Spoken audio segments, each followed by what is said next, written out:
when you come out of prison?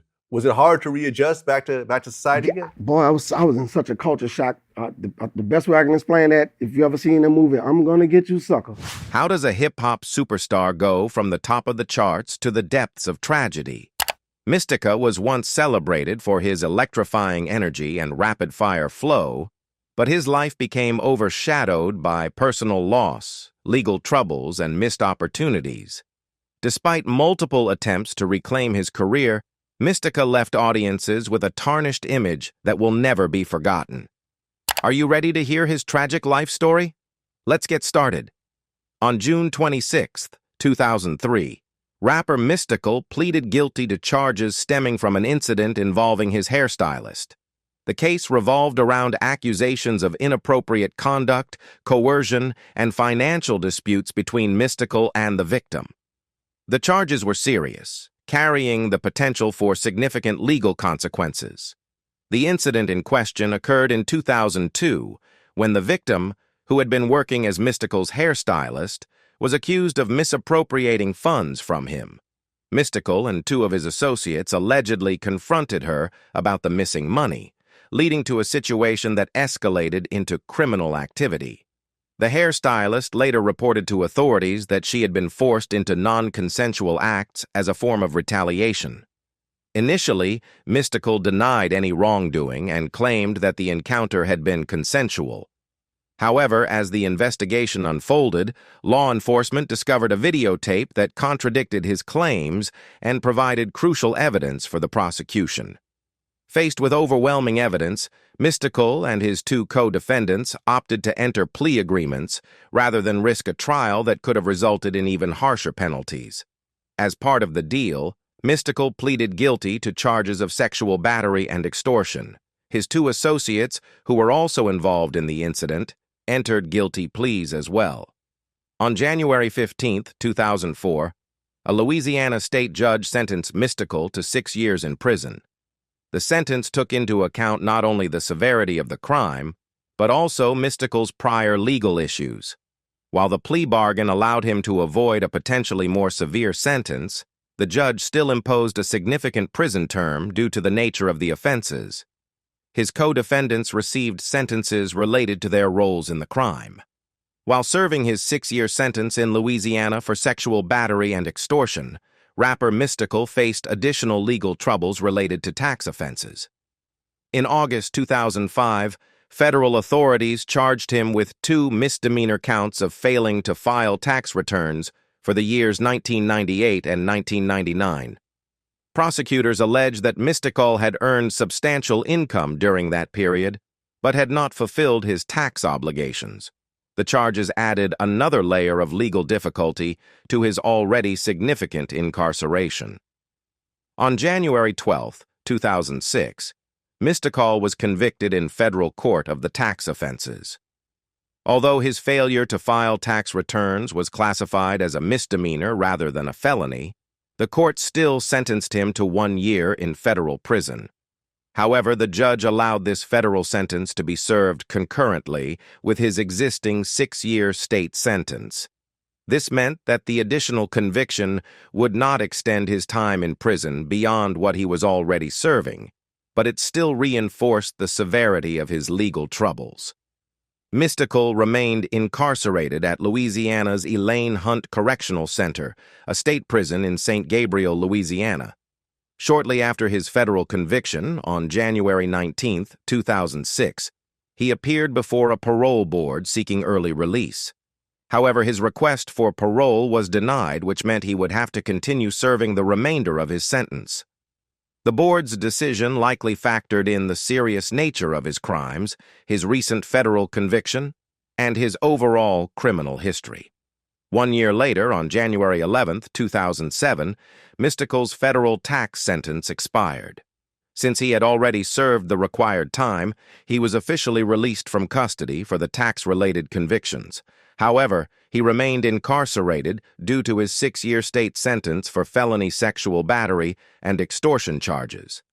The timing of his federal release led to confusion among fans and media outlets, as some mistakenly believed he had been granted parole or was fully released from prison. In reality, Mystikal was still serving time for his Louisiana state convictions. Mystikal continued serving his sentence until January 14, 2010, when he was officially released from prison after completing his 6-year term. His release marked the end of a lengthy period of incarceration that had significantly derailed his once thriving rap career. However, his legal obligations did not end with his release. As a result of his conviction for sexual battery, Mystikal was required to register as a sex offender upon his return to society. This designation added further complications to his post-prison life, as registered sex offenders are subject to strict regulations and public scrutiny. Following his release, Mystikal attempted to rebuild his career, re-entering the music industry with new projects and performances. However, his past legal issues continued to overshadow his public image, and he faced additional legal troubles in the years that followed. Despite his attempts to regain his former status in the hip-hop world, his criminal record and ongoing controversies have made it difficult for him to fully restore his reputation. On February 22, 2012, rapper Mystikal was arrested again following a dispute with his domestic partner. The altercation led to a misdemeanor charge of domestic abuse battery. After his arrest, Mystikal was detained for 9 days before being released on bail. However, this incident had significant legal consequences due to his status as a convicted felon who had recently completed a prison sentence. At the time of his arrest, Mystikal was still on probation following his January 2010 release from a 6-year prison sentence for sexual battery and extortion. His probation terms required him to avoid further legal trouble, but the domestic abuse battery charge constituted a violation. As a result, on April 16, 2012, a judge sentenced him to an additional 3 months in jail for violating the conditions of his probation.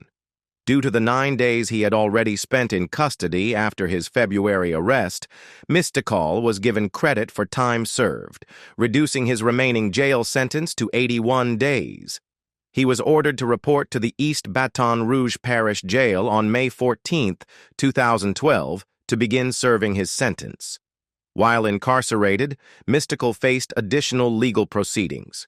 He appeared in court for a hearing related to the domestic battery charge, where he had to answer to the accusations stemming from the February dispute.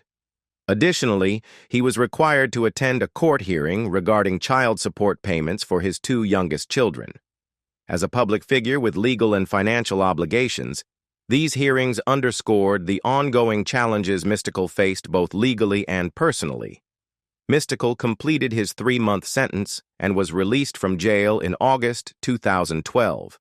His release marked yet another chapter in his ongoing legal battles, which had significantly impacted his career and personal life.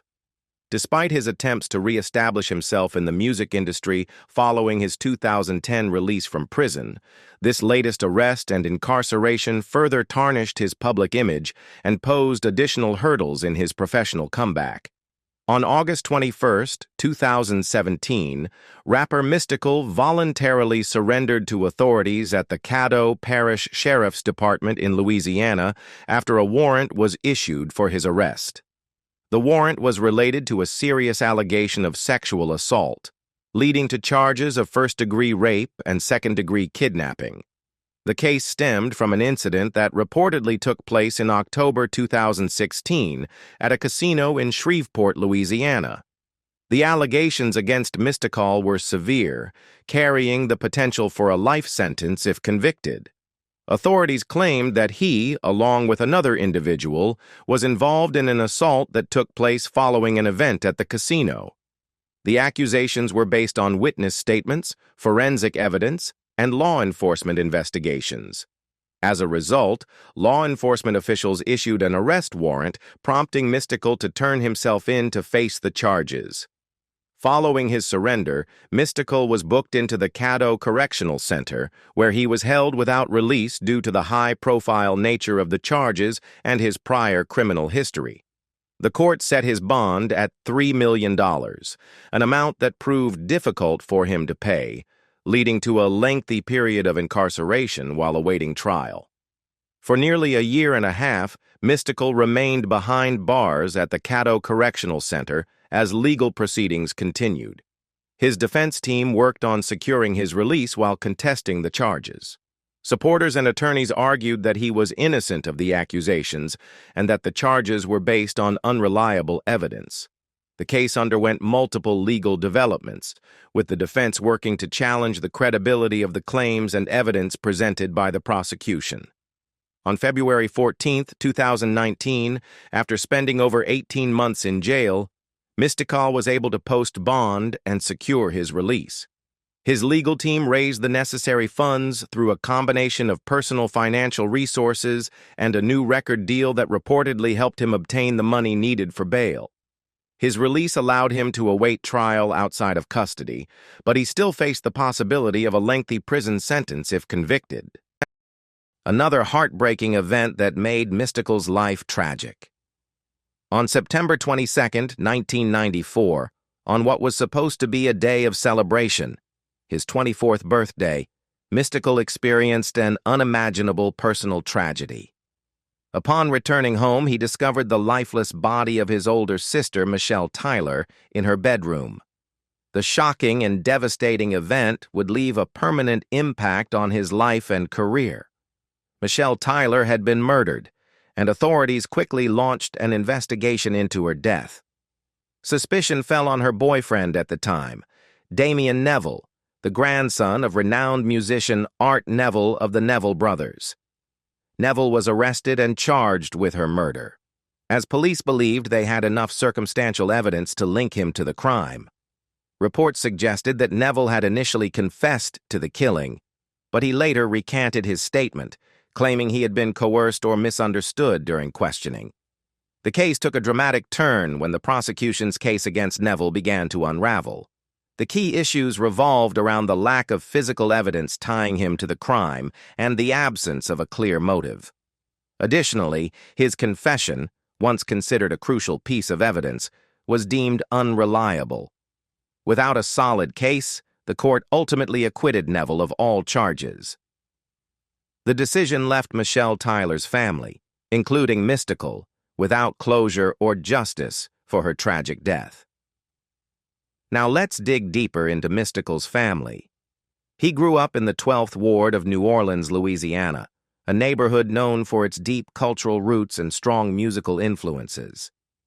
From an early age, he was exposed to the rich traditions of New Orleans music, ranging from jazz and blues to the emerging bounce and hip-hop scenes.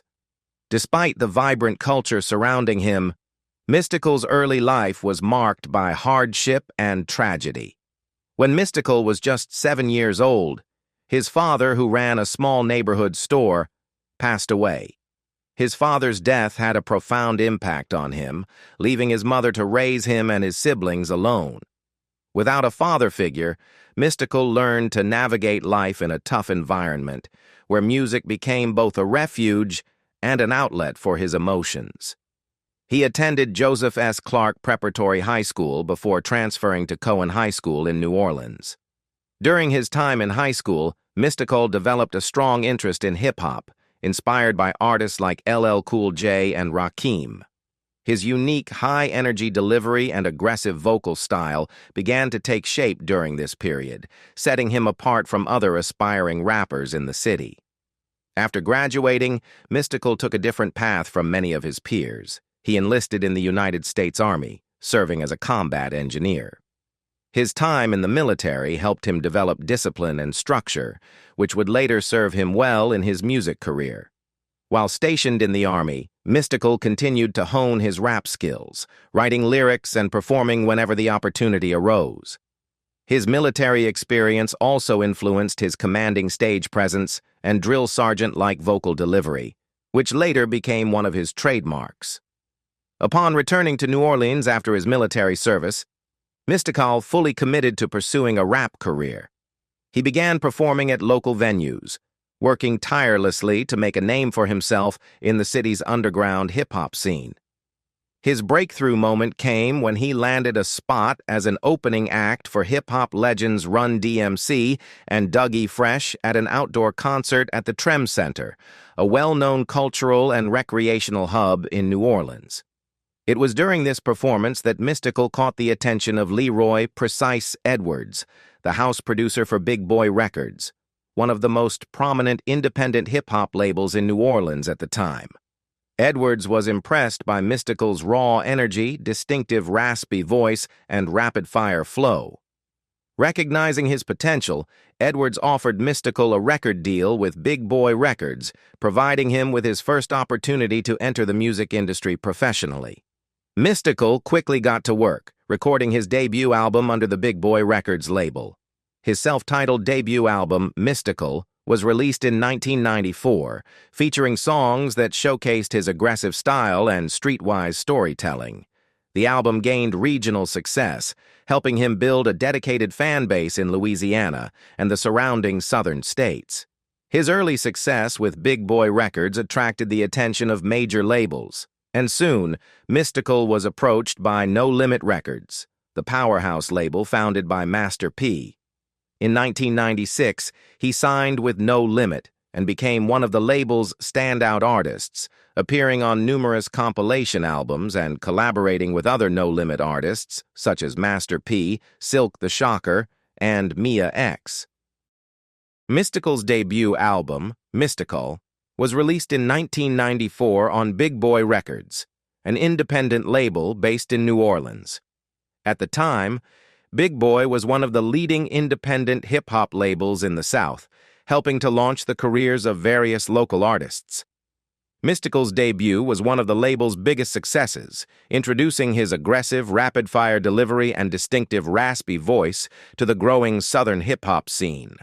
His energetic performance style and commanding presence set him apart from other rappers emerging from New Orleans at the time, and the album's regional success helped him build a dedicated fan base. However, as his popularity rose, Mystikal found himself embroiled in a heated rivalry with artists from Cash Money Records, the other dominant hip-hop label in New Orleans.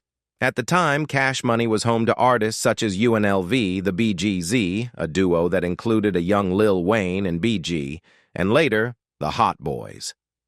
The feud stemmed from both labels competing for dominance in the local hip-hop scene, and tensions between the two camps quickly escalated into diss tracks.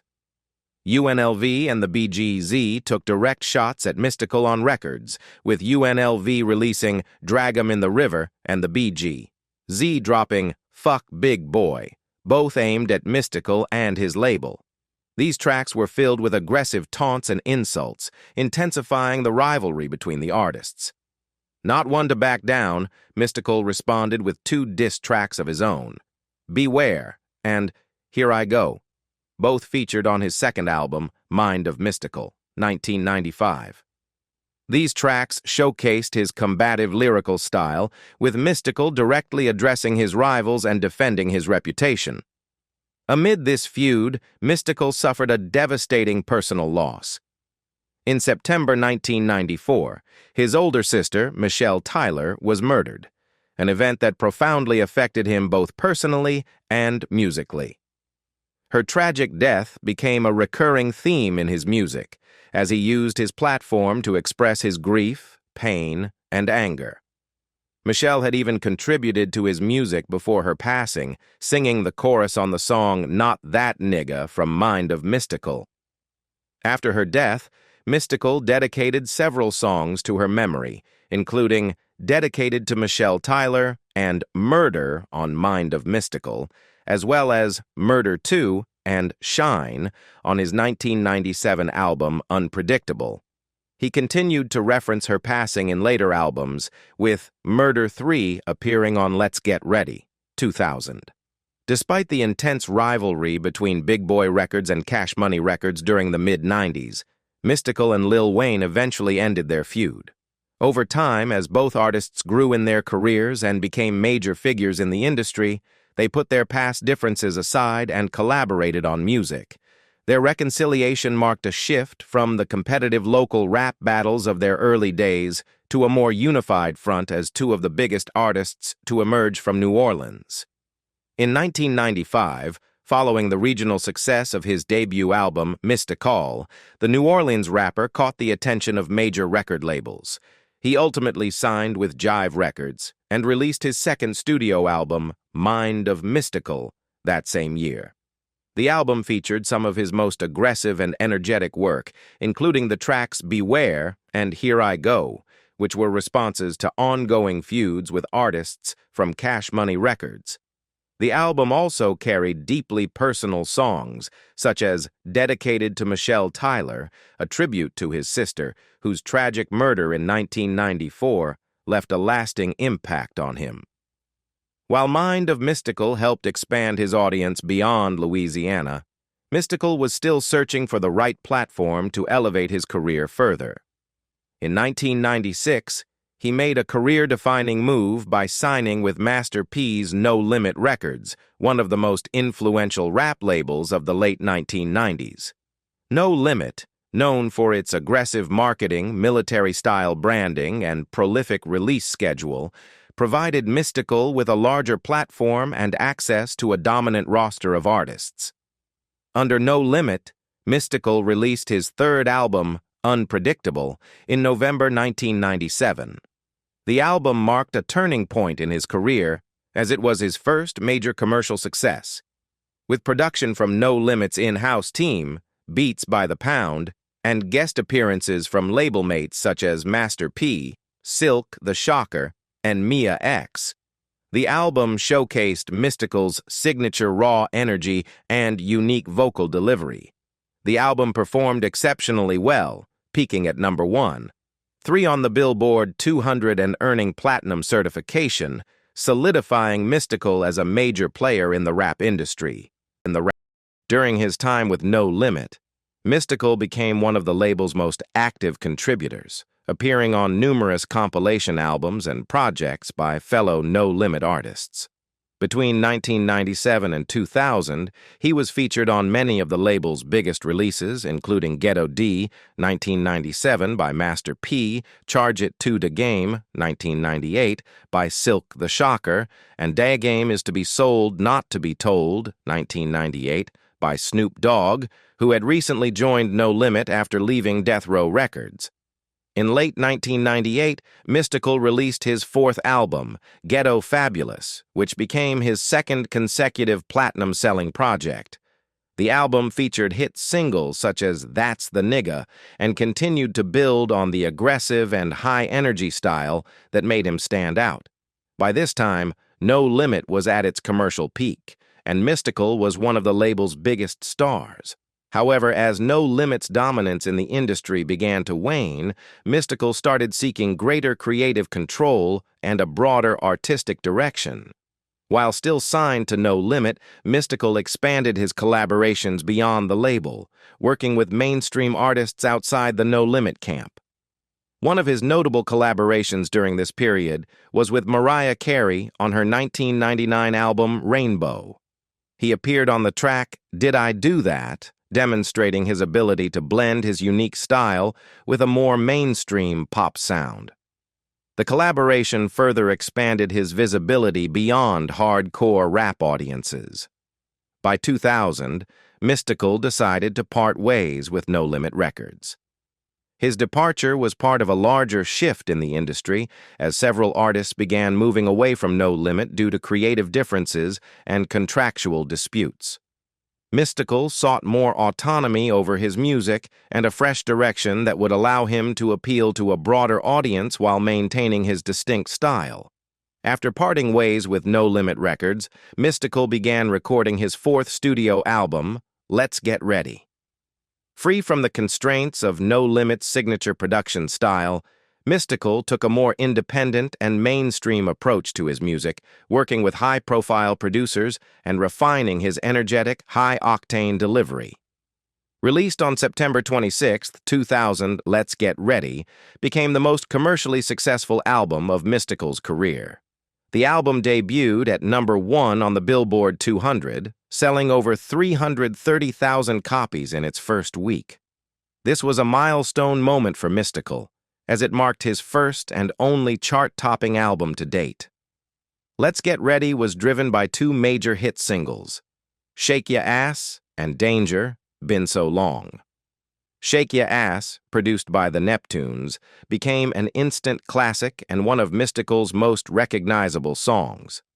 The track featured Pharrell Williams on the hook and blended infectious funk-inspired production with Mystikal's raw and aggressive vocal delivery. The song's explicit yet catchy nature propelled it into mainstream popularity, earning significant radio play and placement in numerous movies, commercials, and TV shows over the years. Its impact extended beyond hip-hop, making Mystikal a household name.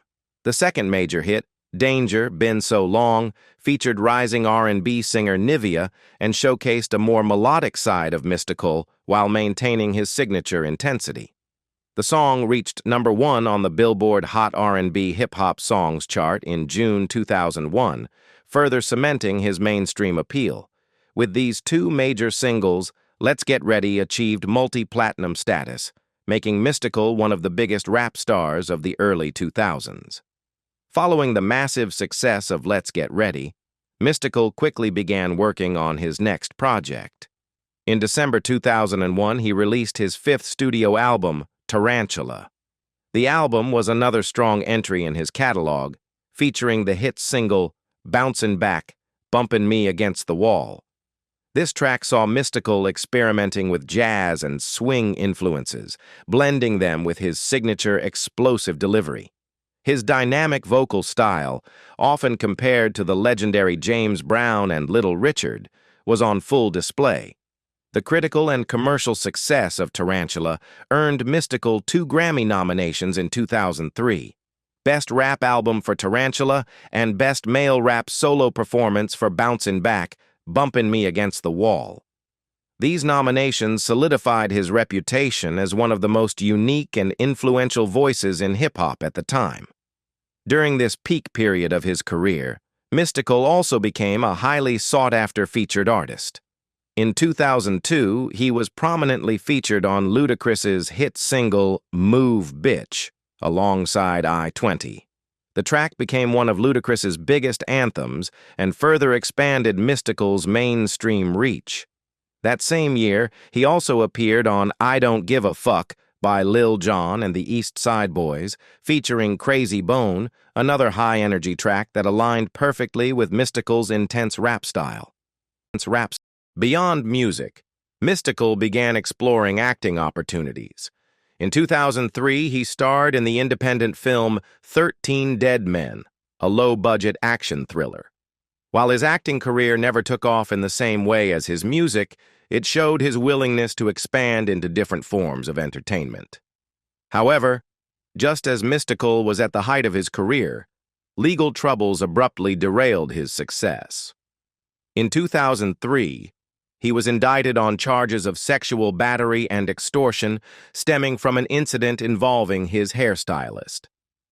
Following his release from prison on January 14, 2010, Mystikal wasted no time making a return to the music industry. He officially reintroduced himself to fans by headlining a concert at the Mahalia Jackson Theater of the Performing Arts in New Orleans on Mardi Gras, February 16, 2010. The event was significant, as it marked his first major public performance since his incarceration.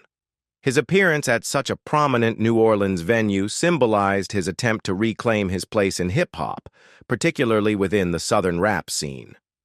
Mystikal's first post-prison release was an underground track titled I Don't Like You, a collaboration with former No Limit label mate Fiend. While the track didn't receive mainstream attention, it was embraced by longtime fans who were eager to hear new material from the rapper. A few weeks later, Mystikal landed a feature on R&B singer Lloyd's single, Set Me Free. The collaboration was notable because Lloyd, a fellow New Orleans-born artist, was signed to Young Money Entertainment at the time, a label closely associated with Lil Wayne and Birdman. The music video for Set Me Free, released on May 18, 2010, was shot in New Orleans, with scenes from the Calliope projects, a neighborhood deeply tied to the city's hip-hop history. The track and video served as a strong statement of Mystikal's desire to return to the forefront of the industry. In a May 2010 interview, Mystikal confirmed that he was still contractually obligated to Jive Records for one more album and expressed his commitment to making sure it would be his best work yet. Despite this promise, a full-length album never materialized during his time with Jive. To maintain his presence in the rap scene, Mystikal released a promotional track titled Paper Cuts, which featured Lil Wayne and Fiend. The song helped generate buzz around his comeback, but it wasn't officially promoted as a lead single. In 2011, Mystikal expanded his reach by performing at the Gathering of the Juggalos, an annual music festival hosted by Insane Clown Posse that caters to underground rap and rock artists. The performance introduced him to a broader audience, but his biggest career move of the year came on November 16, 2011, when Birdman announced that Mystikal had signed with Cash Money Records. This was a major development, as Cash Money had emerged as one of the most powerful hip-hop labels at the time, home to Lil Wayne, Drake, and Nicki Minaj. Shortly after signing with Cash Money, Mystikal released his first official single under the label, Original, which featured Birdman and Lil Wayne. The song was well received, with Mystikal delivering his signature energetic flow over a modern trap beat. The track signified his full-fledged return to the mainstream, but plans for a full-length Cash Money album never materialized. After a few years of relatively low output, Mystikal resurfaced in 2014 as a guest on Mark Ronson's single Feel Right from the album Uptown Special. The song featured Mystikal's James Brown-inspired rap delivery, making it a standout track on the album. In 2015, both the single and music video for Feel Right were released, introducing Mystikal's style to a new generation of fans. Also, in 2015, Mystikal collaborated with Stevie Stone and Tech N9 on the song Rain Dance, which was featured on Stone's album Malta Bend. This marked another step in his return, aligning him with Tech N9's Strange Music, a label known for its independent success and hardcore fan base. In 2016, Mystikal expanded his international presence by performing shows in Bahrain and Bulgaria alongside rapper Danny. Citation needed. Later that year, he toured across the United States, reinforcing his commitment to staying active in the industry. That same year, Mystikal was featured on Trinidad James's song Just a Lil Thick, She Juicy, alongside Lil Dicky. The track, a fun and energetic anthem celebrating curvy women, gained traction and became a viral hit, further cementing Mystikal's ability to adapt to modern rap trends. In 2017, Mystikal was featured on FYM by Joyner Lucas, a track from Joyner's commercial mixtape 508-507-2209. The collaboration signaled that Mystikal was still respected among younger lyricists and that his energetic delivery remained relevant. What do you think about Mystikal's tragic life? Leave us your comments in the section below. We hope you have found this helpful video. Don't forget to leave a like, share, and subscribe to the channel if you like it. Thank you for watching this and see you in the next videos. Goodbye.